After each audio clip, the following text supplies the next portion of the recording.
빚내서 집 사라 들어보셨죠? 과거 박근혜 정부 시절 나온 이야기입니다. 이와 같은 정책이 다시 나타날 가능성을 보이고 있습니다. 1월 30일부터 소득 요건을 불문하고 총부채 원리금 상환 비율 DSR 규제가 배제되는 특례 보금자리론이 나오기 때문입니다. 현장에서는 특례 보금자리론 요건인 9억 원 이하 주택의 경우 이미 문의가 쇄도하고 있다고 합니다. 실제 금융위원회에서 특례 보금자리론 신청을 접수받는다고 11일에 공지를 했는데 현재 이 공지사항이 5만 건에 가까운 조회수를 보이고 있습니다. 관심이 굉장히 높다는 것이죠. 내용은 굉장히 파격적입니다. 왜냐하면 특례 보금자리론은 소득 DSR 규제를 하지 않기 때문입니다. 최근 부동산 규제 완화가 매우 급격하게 진행되고 있는데 이에 대한 연장선이라 보여집니다. 그만큼 부동산 시장의 하락과 침체 분위기를 엿볼 수 있는 반증이 되겠죠. 하지만 이 특례 보금자리론은 기본금리가 4% 후반으로 시장의 기대만큼 낮은 수준은 아닙니다. 그리고 아직 추가로 부동산 가격 하락이 예상되기 때문에 대규모 수요 회복은 힘들 것으로 보입니다. 다만 거래량이 일부 늘어나는 효과는 있겠습니다. 그럼 이 제도를 쉽게 정리해 보겠습니다. 기존의 보금자리론 대출이 있죠. 여기에 일반형 안심전환 대출과 적격대출을 통합한 것입니다. 1월 30일부터 1년간 한시 운영하는 것으로 주요 사항은 대상 주택 가격이 9억 이하인데 가격은 KB 시세, 한국부동산원 시세, 주택 공시가격, 감정평가액 순으로 적용됩니다. 소득 제한은 없습니다. 최대 5억 원까지 LTV, DTI 한도에서 이용이 가능합니다. 그리고 주택금융공사에서 신청하고 접수하는 상품으로 해당 공사로 직접 문의하거나 접수를 하는 것이 가장 좋습니다. 가장 눈에 띄는 것은 DSR 미적용입니다. 주택담보대출의 강력한 족쇄였던 DSR 40% 규제가 적용되지 않는 것이죠. 현재 전국 아파트 10개 중 8개는 9억 이하이기 때문에 대부분 특례 보금자리론의 대상이 됩니다. 그동안 소득과 보유자금 수준이 적어서 매수를 결정하기 어려운 실수요층이 움직일 수 있는 기회가 되었습니다. 한편으로는 부동산 하락이 예견되는 가운데 어느 정도 금액의 대출을 받게 되면 200만 원이 훌쩍 넘는 원리금은 부담이 꽤 큽니다. 따라서 특례 보금자리론은 주택 매수보다는 대환, 잔금 대출 수요가 더 많을 것입니다.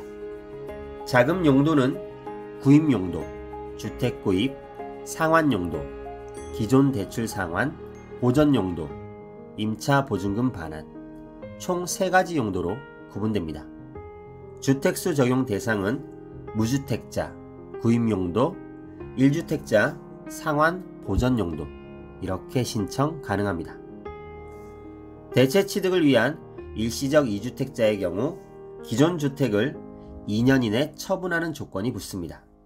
따라서 구입 용도는 1주택 처분 조건부로 가능하지만 1주택자는 상환과 보전 용도로 가능합니다. 그냥 생활비로 돈이 필요해서 받는 대출은 불가합니다.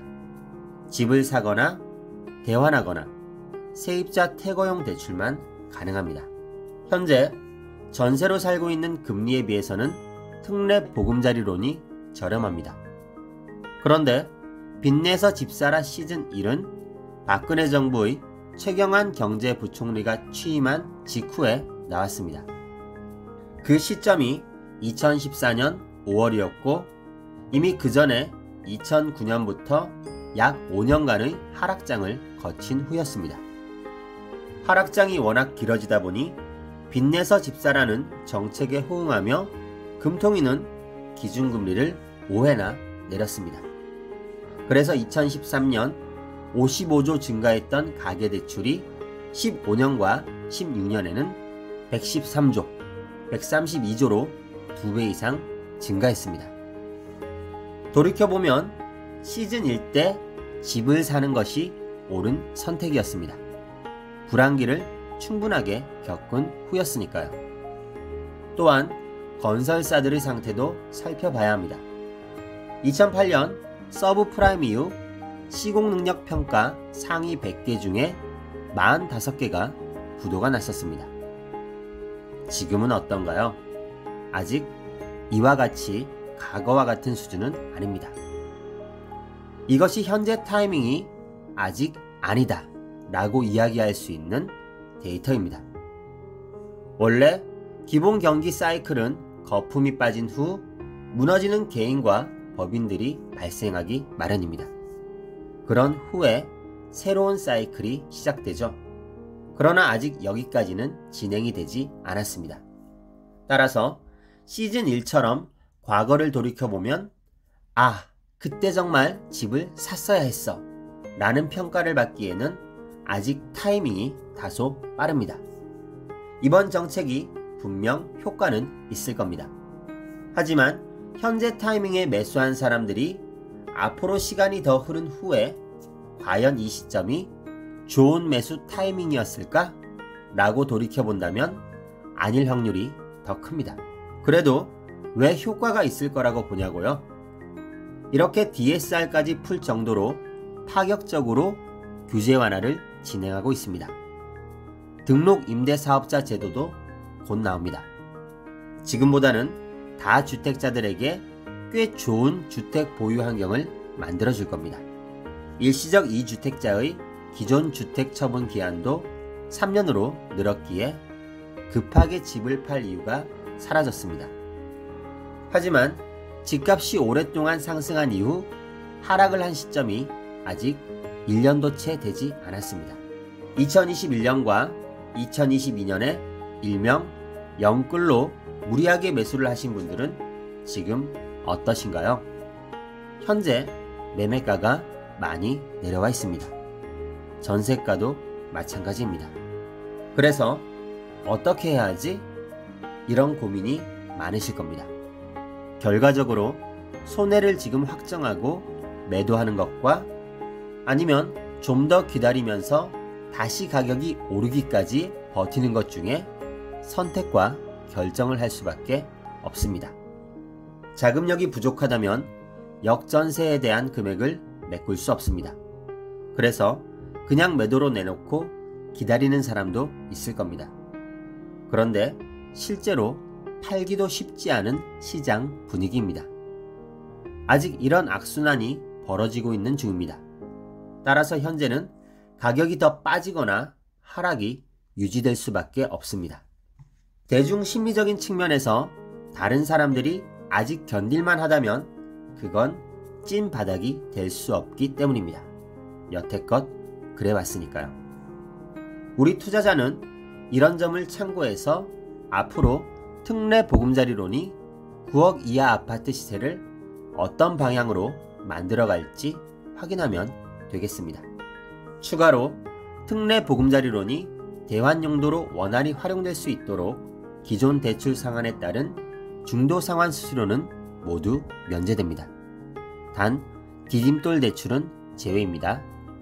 아울러 특례 보금자리론을 이용하는 도중 시중금리가 하락하여 특례 보금자리론을 다른 대출로 대환하려는 경우가 있겠죠. 이때도 중도 상환 수수료는 면제입니다. 여러분의 성공을 진심으로 응원합니다.